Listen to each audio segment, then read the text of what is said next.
வணக்கம். மித்ரா டிவிக்காக அடியேன் அவினாசி ஜோதிலிங்கம், பிரசன்ன ஜோதிட ஆராய்ச்சியாளர். இந்த சேனலுக்கு நீங்கள் தொடர்ந்து ஆதரவு கொடுக்கணும். சப்போர்ட் பண்ணுங்க, சப்ஸ்கிரைப் பண்ணுங்க, ஷேர் பண்ணுங்க, உங்கள் நண்பர்களுக்கெல்லாம் இதை தெரிவிங்க. இதில் ஜோதிடம் சார்ந்த, ஆன்மீகம் சார்ந்த நல்ல கருத்துக்களை உங்களுக்காக பதிவிட காத்து கொண்டிருக்கிறோம். இன்னைக்கு பார்க்க இருக்கிற தலைப்பு சனி சூரியன் இணைவு சாதனையா சோதனையா அப்படிங்கிற தலைப்பு தான் நம்ம பார்க்க போறோம். ஒரு ஜாதகத்துல சனி சூரியன் இணைவு, நிறைய பேர் ஆண்கள் ஜாதகத்தை பார்க்கும்போது, சார் சனி சூரியன் இணைவு இருந்தா தத்து கொடுக்க சொல்றாங்க சார், தத்து பரிகாரம் பண்ணிக்க சொல்றாங்க. உண்மையா சார்? உண்மைதான். 5ஆம் இடம் குழந்தை, 10ஆம் இடம் தத்து போறது, இதுதான் விதி. அப்ப காலச்சக்கரத்துக்கு 5 கூடையவர் சூரியன், காலச்சக்கரத்துக்கு 10 கூடையவர் சனி. அப்ப 2 காம்பினேஷன்ல தத்து வாங்கிக்கணும்.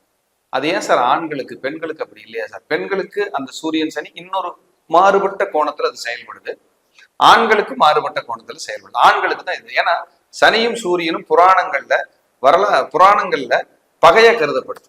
அப்பா சனி, அப்பா சூரியன், மக சனி அப்படின்னு புராணங்கள்ல கருதப்பட்டு அது பகையா சித்தரிக்கப்பட்டிருக்கு. அதான் உண்மை. அது நிஜமாவும் நிறைய நடந்துட்டு இருக்கு. ஆனால் சனி சூரியன் பார்வை இணைவு ஜலராசிகளில் சம்பந்தப்படும் போது பகை பெருசா இல்லை, காம்ப்ரமைஸா போகுது. நீங்க செக் பண்ணி பாருங்க. இதெல்லாம் என்னுடைய ஆய்வு. சூப்பரா வேலை செய்யும். சில 80% அது மைனஸா பண்ணல, பிளஸ்ல கொண்டு போயிருது அப்படிங்கிறதா உண்மை. சனி ஒட்டுமொத்த உழைப்புக்கான கிரகம், சூரியன் தந்தை மாமனாருக்கான கிரகம். இந்த சனி சூரியன் இணைவு இருந்தால் தந்தை மிகச்சிறந்த உழைப்பாளி, மாமனார் மிகச்சிறந்த உழைப்பாளி. புகழுக்கானவன் சூரியன், சனி தாமதத்துக்கானவன். உங்களுக்கு புகழ் தாமதமாகத்தான் கிடைக்கும், சீக்கிரமா கிடைக்கும். வளர்ச்சிக்கானவர் சூரியன், ஸ்லோவுக்கானவர் சனி. உங்க வளர்ச்சி ஸ்லோவா தான் கிடைக்கும், வேகமா கிடைக்கும். பூர்வீகத்துக்கானவர் சூரியன், வளர்ச்சிக்கானவர் சூரியன். கூட யார் இருக்கா? சனி. பூர்வீக சம்பந்தப்பட்டது தோஷமே, வளர்ச்சி அடைய லேட் ஆகும். அங்க இருந்தா உங்களை ஸ்லோ பண்ணி விட்டுரும். குலதெய்வத்துக்கானவரும் சனி, குலதெய்வ காரக கிரகமும் சனி, குலதெய்வத்துக்கானவர் சூரியன். அப்ப சூரியன் சனி இருந்தால் உங்களுக்கு குலதெய்வ ஆசீர்வாதம் நச்சுன்னு கிடைக்கும், சூப்பரா இருக்கும். அது ஒரு சாதனை, பெரிய விஷயம், கிடைச்சே தீரும். யாருக்கெல்லாம் சூரியன் சனி இருந்தாலும் சரிங்க, நீங்களாம் குலதெய்வத்தை 100% நேசிப்பீங்க. தெரியல சார்னா குலதெய்வத்தை தேடிட்டாவது இருப்பீங்க, இல்லாம இருக்க முடியாது உங்களால். சூரியன் சனிக்கு அவ்வளவு வில் பவர்.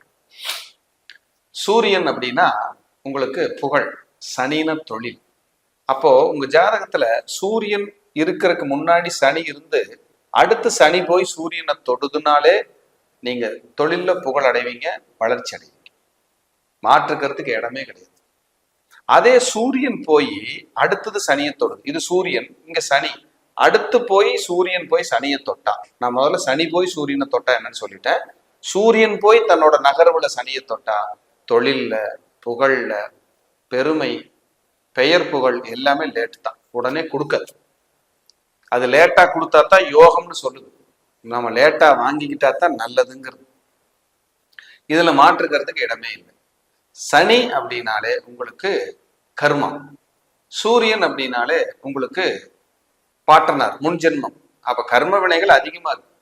சிலருக்கெல்லாம் கர்மம் செய்ய வாரிசு இல்லை சார்னு சொல்லுவாங்க, 20% பேர் அது அங்க இருக்கும். சிலர் கர்மத்தில் கலந்து கொள்ள தடையினும் வரும். முக்கியமான கண்டலன்ஸ் நான் போக முடியாம போயிடுச்சு, கர்மத்தில் கலந்து கொள்ள தடையினும் வரும் சில பேருக்கு. இந்த சூரியன் சனி இணைவு இருக்கிற ஜாதகத்துல மேக்சிமம் ஒரு 85%க்கு மேல அவங்க வீட்டுல மதம் மாறினவங்க, கலப்பு திருமணம் பண்ணவங்க, அதுக்கப்புறம் படிப்பை மாத்தி படிச்சவங்க, அதுக்கப்புறம் பாத்தீங்கன்னா ஒரு கௌரவ குறைச்சல் மீண்டும் ஜெயிச்சவங்க, அதே போல அதுக்கப்புறம் பாத்தீங்கன்னா தொழில்ல லாஸ் ஆகி மீண்டும் உயர்ந்தவங்க, பிராக்சர் ஆனவங்க, கை கால் பிராக்சர் ஆனவங்க, இதெல்லாம் நீங்க உதாரணமா சொல்லலாம். ஆதாரமாகவும் உதாரணமாகவும் சொல்லலாம். அப்ப சூரியன் சனிக்கு பாருங்க எவ்வளவு வலிமை இருக்கு. இது மோசமான கிரக சேர்க்கையா? கிடையவே கிடையாது. வெளிநாடுகள்ல, வெளியூர்ல, வெளிமாநிலங்கள்ல, தூர தேசத்துல, அடையாளம் தெரியாத இடத்துல பெரிய பெரிய பதவியில் இருக்கிறவங்களுக்கு எல்லாம் இந்த கிரகம் இருக்கு, சூரியன் சனி இருக்கு. பிளஸ் இருக்கு, மைனஸ் இருக்கு, சாதனையும் இருக்கு, சோதனையும் இருக்கு. அப்ப சாதனையா சோதனையா? சோதனைக்கு பின்பு சாதனை. இதுல எந்த மாற்று கருத்துக்கு இடமே இல்லை. ஃபர்ஸ்ட் சாதனை, அப்புறம் சோதனை இல்லை. ஃபர்ஸ்ட் சோதனை தான், அதுக்கப்புறம் தான் சாதனை. இதைத்தான் அந்த கிரகம் கொடுக்கறதுக்கு தயாரா இருக்கு, கடமைப்பட்டிருக்கு. அப்படின்னா மாற்று கருத்துக்கு இடமே இல்லை. இவங்களுக்கு பாருங்க ஈஸியா பேக் பெயின் வந்துடுது இந்த கிரகங்கள் இப்படி இருந்தா. சிலருக்கு உயிரணுக்கள் குறைபாடு வருது, நீந்திர சக்தி குறைவா இருக்கு அப்படின்னு சொல்றாங்க. சிலருக்கு வந்து பாத்தீங்கன்னா உங்களுக்கு குழந்தைகள் நிறைய வந்து தாய் தந்தையரை பிரிஞ்சு வெளியில படிக்கிறாங்க, வெளியூர்ல இருக்காங்க, வேற இடத்துல இருக்காங்க, அப்படின்னு வேற கல்ச்சர்ல படிச்சுக்கிட்டு இருக்காங்க சார். இதெல்லாம் சொல்றேன் இந்த சூரியன் சனி. அதே போல சூரியன் சனி யாருக்கெல்லாம் இருக்கோ அவங்கெல்லாம் சில நேரங்கள்ல குலதெய்வத்தை வழிபட மறந்து மறுபடியும் குலதெய்வத்தை கும்பிடுவாங்க. குழப்பம் வந்து மறுபடியும் கும்பிடுறாங்க அப்படிங்கிறது ஒரு கான்செப்ட். இதெல்லாம் 80% பொருந்தி வரும் அப்படிங்கிறது ஒரு விதி. அப்ப சூரியன் சனிக்கு இவ்வளவு விஷயங்களை நம்ம சொல்றோம். சூரியன் சனி யாருக்கு இருந்தாலும் சரி, காவல் தெய்வத்தையும் ரொம்ப பிடிக்கும், குலதெய்வத்தையும் ரொம்ப பிடிக்கும், சிவ வழிபாடும் ரொம்ப பிடிக்கும்.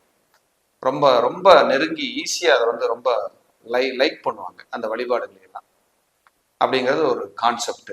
அதே போல உங்களுக்கு சூரியன் அப்படின்னாலே உங்களுக்கு மருத்துவம், மருந்து. சனி அப்படின்னாலே உங்களுக்கு ஸ்லோ. அப்ப இவங்க பாருங்க, ஒரு மருந்து மாத்திரை சாப்பிட்டாங்கன்னா கொஞ்சம் ரொம்ப நாளைக்கு சாப்பிட்டு அப்புறம் சரியாகும், உடனே சரியாகும். அதே போல மருத்துவர்கள் அப்படின்னு இவங்களுக்கு பாதி நேரத்துல மருந்து தெரிஞ்சு போயிடும். அதுக்கு இது மருந்து, இதுக்கு அது மருந்துன்னு பேசிட்டு இருப்பாங்க அப்படிங்கிறதும் கான்செப்ட். அப்ப சூரியன் சனி இணைவுங்கிறது சாதாரண விஷயம் இல்லை.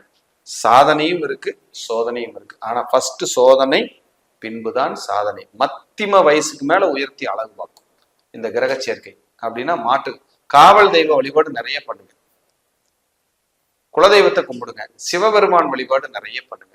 யாருக்காவது இந்த சூரியன் சனி எல்லாம் இருந்ததுன்னா நீங்க மாத சிவராத்திரி கும்பிட்டுக்கிட்டே வரலாம், ரொம்ப நல்ல ரிலீஃப் கிடைக்கும். மாசம் மாசம் தேய்பிறை சதுர்தசியில இந்த மாத பிரதோஷம் வரும், அந்த வழிபாடு அமாவாசைக்கு முதல் நாள் அந்த வழிபாடுகள் நீங்க பண்ண பண்ண உங்களுக்கு நல்ல இம்ப்ரூவ்மெண்ட் இருக்கும். பண்ணிட்டே வந்தீங்கன்னா அடுத்த டெவலப்மெண்ட், அடுத்த லெவலுக்கு உங்களுக்கு கொண்டு போகும். சூரியன் சனி காம்பினேஷன் இருந்தா உங்க உயரதிகாரி உங்களுக்கு தலைவலியாவே தான் இருப்பாங்க எப்பவுமே. வேற மதம், வேற மொழி, இவங்கெல்லாம் உங்களுக்கு உயரதிகாரியா வந்திருப்பாங்க. சார் நான் தமிழ்ல இங்கதான் வேலை பார்க்குறேன் சார், வேற நபர்கள் தான் எனக்கு உயரதிகாரியா இருக்காங்க சார், அவங்கள நான் சாட்டிஸ்ஃபை திருப்தியே பண்ண முடியல, என்ன வேலை செஞ்சாலும் ஒத்துக்க மாட்டேங்கிறேன் சார் அப்படிங்கிற ஒரு விஷயமா இருக்கும். இவர்கள் எல்லாம் உழைத்து மேலே வருபவர்கள். சனி உழைப்பு, சூரியன் புகழ் அப்படிங்கிறது ஒரு கணக்கு. சனி உழைப்பு, சூரியன் புகழ், உழைத்து மேலே வர்றவங்க அப்படின்னு ஒரு கணக்கு. இதெல்லாம் பார்த்தீங்கன்னா பிரம்மாண்டமாகவும் பிரமிப்பாகவும் இருக்கிற ஒரு விஷயங்களை தான் நம்ம பேசணும். இது உங்க ஜாதகத்தில் இருந்தால் இப்படி இருக்கும் அப்படிங்கிறது ஒரு கான்செப்ட். மீண்டும் ஒரு நல்ல பதிவில் உங்களை எல்லாம் சந்திக்கிறேன். அதுவரை உங்களிடமிருந்து தற்காலிகமாக விடைபெறுவது அவினாசி ஜோதிலிங்கம். நன்றி, வணக்கம், வாழ்க.